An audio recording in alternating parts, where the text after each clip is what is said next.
Welcome to Peak Oil News for May 11th, 2022. The national average of the price of gas at the pump has hit an all-time high, reaching $4.35 a gallon. That is up quite a bit from the national average of $2.96 just 1 year ago. And let's remind ourselves that this price increase has occurred despite the fact that the Biden administration has dipped into the Strategic Petroleum Reserve quite liberally. There was a 50 million barrel release in November, followed by an eventual 180 million barrel release announced in March.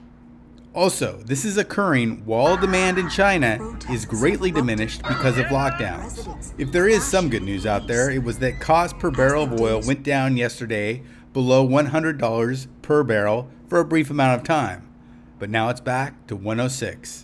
I guess good news doesn't last long in the world of energy scarcity.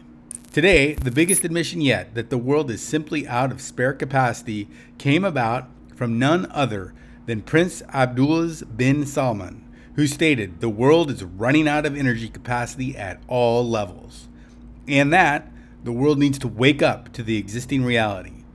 Bin Salman blamed lack of capital investment on the current problem, specifically with refinery infrastructure, and also the ESG movement, which has attempted to move capital investment into green energy.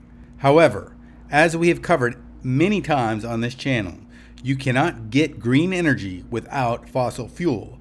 So the depleting of capital flows to fossil fuel production also depletes green energy production. It should also be noted that as the Fed attempts to tame inflation by raising interest rates, this, in effect, makes capital investments more scarce, which also contributes to the choking off of capital flows to oil production, which then in turn raises prices instead of lowering them. And we have an update on the ongoing saga between Russia, the EU, and the EU's member state utility corporations, all of which seem to be at odds with each other. If you will remember, we reported about 10 days ago that Uniper, a large German gas company, had gone through with the purchase protocol demanded by the Russians for gas. This move was condemned by the EU, whose energy minister specifically stated that using the Gazprom protocol, where euros are converted into rubles before payment, violates the sanctions imposed by the EU.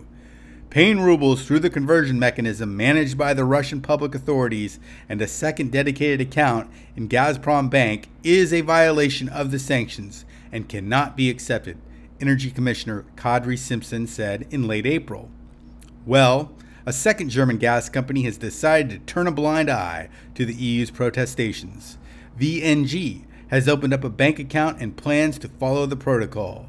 The question will soon become, how can any gas company compete if it chooses to follow the dictates of the EU while others do not?